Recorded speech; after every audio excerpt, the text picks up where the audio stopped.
Welcome to the Heart of the Soul. Today, I am going to be doing just a short podcast about the acronym tool B.R.A.I.N. After working in the medical field for over 10 years, more than that for sure. I started as a CNA, then became an LPN and an RN. And through working through these different roles, observing how the hospital system works, observing the ways in which the medical system does serve and also does not serve the patient, the human, the person that is engaging with the hospital or the doctor's office or whomever for care. And I have come across this BRAIN acronym tool in the birth world where they speak about using it when you go into the hospital to have a baby. Now, although it is useful while in that sense, when you're in labor, it's a very poor time to be making decisions and absorbing information like this. But I do find that this tool applies outside of the hospital. And even like when you go to the dentist or the dermatologist, I feel like this is just a great tool when you're interacting with the medical system in general. It helps to sort of open conversation with your provider about your options and empowers you and reminds me that I have the ability to choose to engage in the service that they're offering, or I can refuse the service that they're offering. And just because I show up in the office doesn't mean that I need to do what they have to say. And I am always going to know my body better than them. And for me,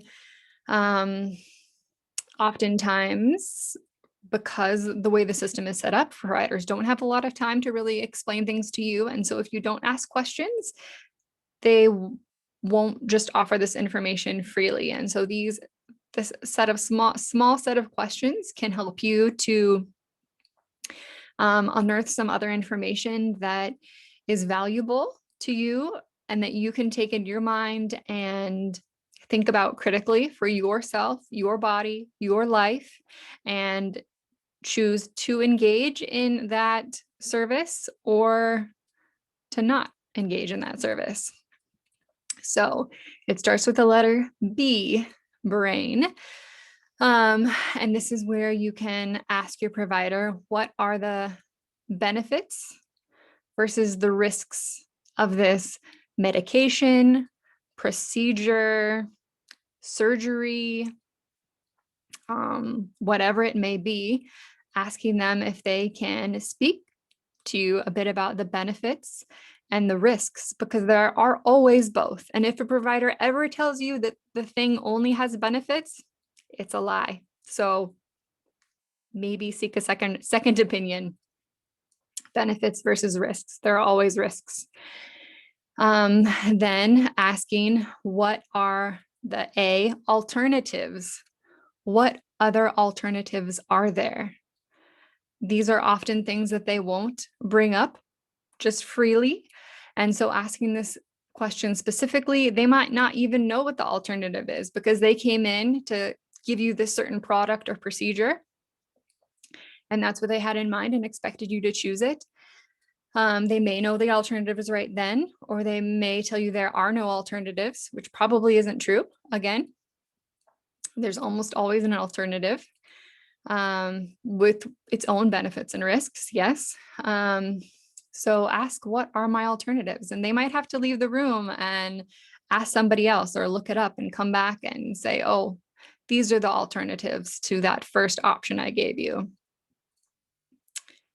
And sorry, the risks was the R of the brain. I kind of like did two in one. So B.R.A. and then I, what is my intuition saying? Now that I've soaked in this information, how does this land in my body? How does it feel?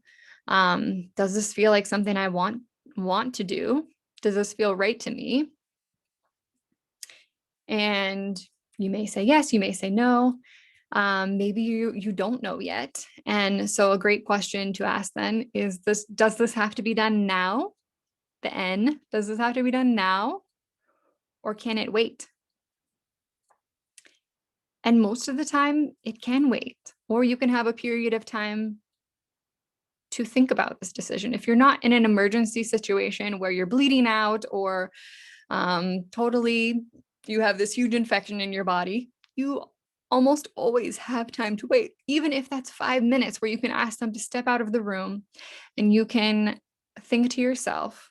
Or if you have someone with you, you guys can have a conversation about it or talk about it.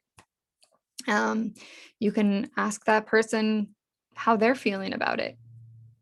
But really, if it's something to do with your body, you should be the one to decide. I want you to feel empowered to make the decisions for yourself and your body. So yes, do I have to do it now or can it wait? And almost always the thing can wait. And remember that you can choose to change your mind at any time. So maybe you say yes to that procedure. I did this with myself in a pregnancy. I had chosen I didn't want to have an ultrasound. And then I freaked out about a fluctuation in my blood tests. And so I asked to have an ultrasound to see. And she used this little portable one, and I could see that my baby was alive and moving. And she said, and we can do this other one. And reflecting, and I agreed to it. And so then I went to the other room and was kind of thinking, well, maybe I don't, I already saw that this baby's alive, so maybe I don't need to do this. And in hindsight, I wish I would have just chosen not to do that. But I did make the choice. I did consent. I did do this other ultrasound.